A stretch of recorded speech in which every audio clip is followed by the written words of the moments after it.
Sam taking up the shield was a difficult process for many different reasons.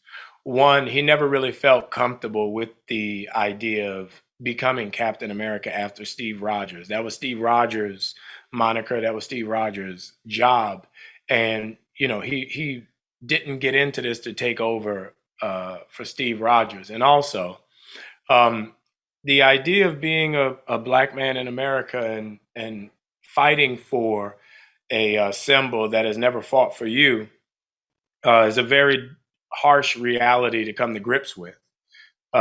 So it was in no way, shape, or form easy for him to do. And we see it perfectly executed with the introduction of Isaiah Bradley, the relationship that Isaiah Bradley has had with the Shield and the country, and the lack of appreciation and support and acknowledgement that he's received kind of fed perfectly into the reluctancy that Sam had with becoming Captain America. It's not a, a beautiful relationship between the history of America and black men in America.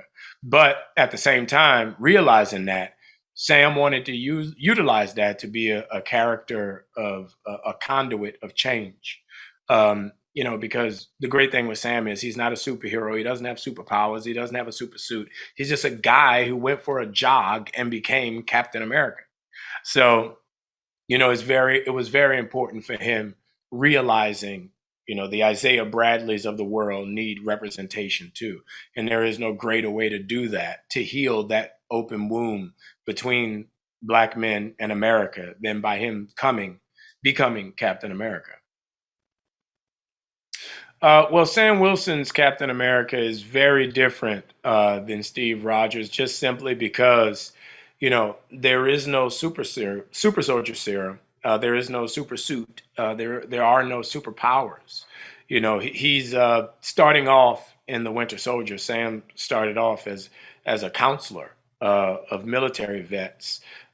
He started off as just a regular guy who bumped into Captain America. So for him to take on, the idea of becoming Captain America, you have to realize now that Captain America is now a more a less of a aggressor. In the former 20 Marvel movies, they all ended with somebody getting blown up or something getting destroyed and blown up. And if you watch The Falcon and the Winter Soldier, Sam's ultimate goal was to talk Kari and the Flag Smashers off the ledge of what they were trying to do. It was very important for him to realize that what they were doing was correct. The way in which they were going about it was wrong. And he didn't want to do that with physical force. That's why the end of the show, episode 6, was so important, because all she knew with the super soldier serum was physical force. All she knew was brute force. And he's more of a compassionate, more of an understanding, introspective superhero, because he doesn't have superpowers. All he has is himself and his belief that we can do better.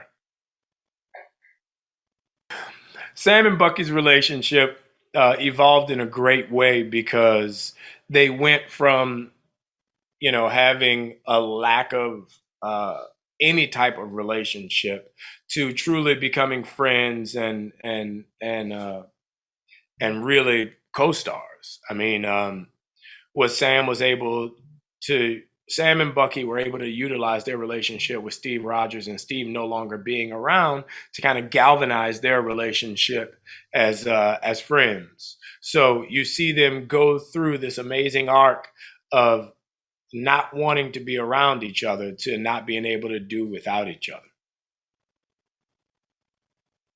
The themes of the Falcon and the Winter Soldier are very timely in many different ways. If you look at the show basically picks up post blip. Everyone's coming back and trying to figure out what their new normal is. How do they fit back into society? If you look at it in reality, we're almost in a post-COVID society where we're looking for our new normal, and how we're going to fit back into our new reality is as post-COVID citizens of an affected planet. Where exactly does that leave us? And also, the idea of the relationship of America and African Americans has, in the past year and a half, reared its ugly head again, and for many different ways, many different reasons. And if you look at our show, The Falcon and the Winter Soldier, it's very important and timely because you bring up those exact same issues, just in a different scope and scale. The Flag Smashers literally want equality for all people. The Flag Smashers literally want everyone to have the same opportunities and treatment and not just a selected few. And that's kind of what the young generation is asking for, has always asked for in American culture. The younger African American generation is asking for in American culture today. The fan response has been amazing. It's just being here in New Orleans, the reaction from all the people I know here, from the places I go, the people I see, everyone's really in awe, really proud of the fact that I was able to work my way up to becoming Captain America. It's funny, so many people, they don't know what to say about it or how to react to it. I don't even know exactly how to react to it yet, but people are really excited to see where the character's going because it's such a departure from where the characters and where we as a country have come from. Hi there, here's today's Daily Fact. All the films in the Marvel Cinematic Universe are split into bigger phases in which groups of films are linked to one another and in which characters make cameos in other movies. The first phase began with Iron Man, the second one with Iron Man 3, and the third one began with Captain America Civil War.